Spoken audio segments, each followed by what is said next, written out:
what's up, y'all? Here today we're unboxing the Microsoft Surface Pro 4. Now this is the latest tablet from Microsoft and it retails for $900, or at least the base model does, which I got here. Now this base model has 128 gigabytes of storage, an Intel Core M3 processor, and 4 gigabytes of RAM. Now the thing about that is that that's actually going to be good enough for any students or just people looking for a nice laptop that will handle kind of most things, most daily things thrown at them. So this isn't going to be like for business professionals or gamers or anything like that. It's going to be for, you know, average people and people like me looking for a laptop for school. But let's go ahead and open this here, kind of remove that tab, and this opens up like so. And you're going to be greeted with the Surface itself here, which we pull out. Let's see how we pull this out. I don't know. There's like no tab on here. Oh, okay, I couldn't see that. Whoops. Here we go. This is the Surface. It's extremely light. I think it's like 1.7 pounds or something like that, which is very nice. I know that's like half the weight of the Surface Book, which we did already unbox. But here's the pen. It's kind of the same one that we get with the Surface Book, so it's the latest pen from them.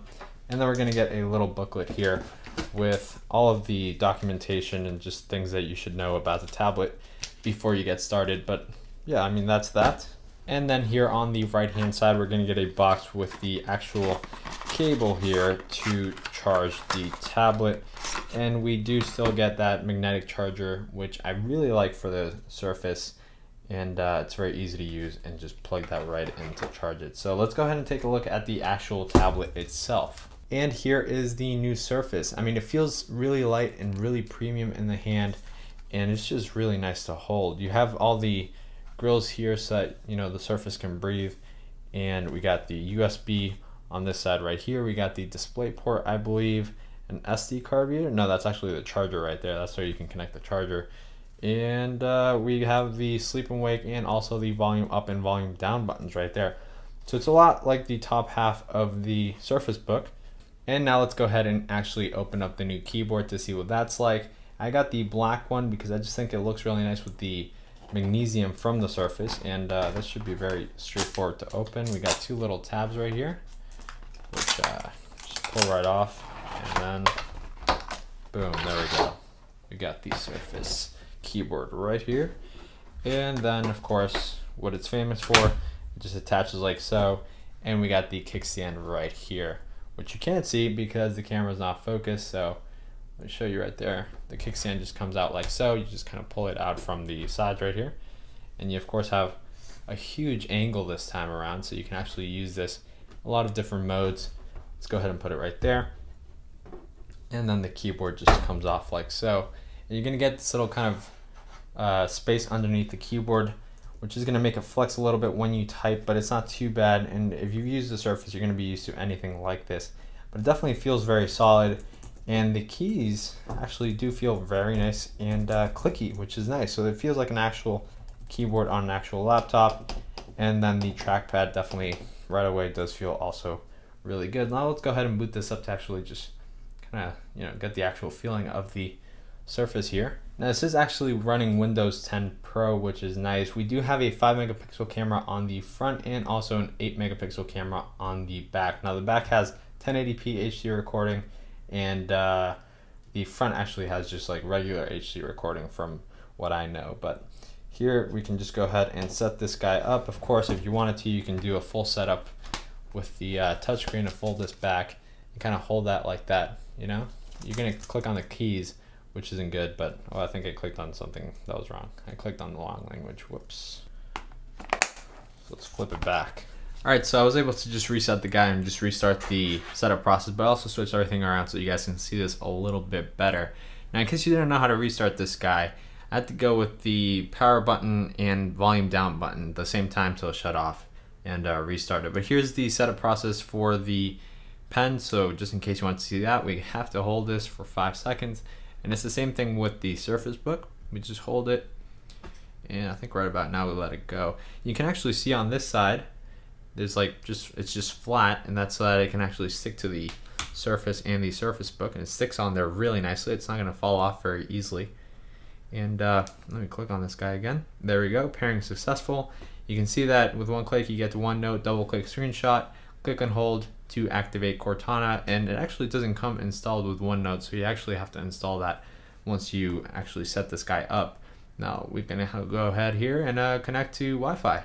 All right, we're gonna go ahead and use Express settings here, and it's gonna go ahead and check for updates, and then it's gonna ask me to like make a PIN and sign into my Outlook. So I'm gonna go ahead and do all those things. All right guys, so I've gone ahead and set up the Surface here so you guys can kind of see it in its full glory.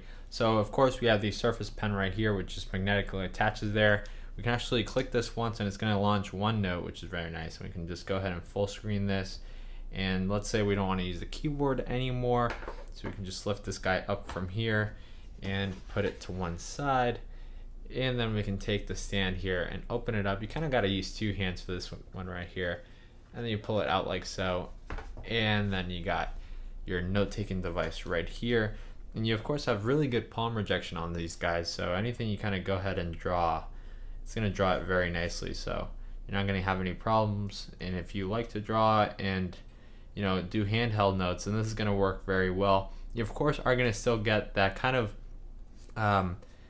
you can't move your hand through the screen because your hand kind of just like sticks to the screen, so that's not great. But if you can look past that, then you're gonna get some really nice, notes and designs and things. So that's kind of cool, and I've always really found it kind of fun to kind of be able to draw on your computer and then have your tablet ready to go. This kind of weird hybrid. I've always thought Surface has been really good at that. It's kind of like the best in the market right now. It's very simple to use. You're done with this, you're done with that, you close it up, and then you can put this guy in your backpack or in your messenger bag, whatever, and you got that protector right there, and it looks really good. It's definitely really light. It's definitely a lot lighter than I expected it to be. I believe it's heavier than the Surface 3, but then again, it's a lot more powerful too. You got the camera back here, you got a USB port right there, the charger right here, and a mini display port, I believe that is right there. And there's nothing on this side except for the headphone jack right there. So that's pretty much what to expect here. And as I did mention, you got the lock and the volume up and volume down right on top of the tablet.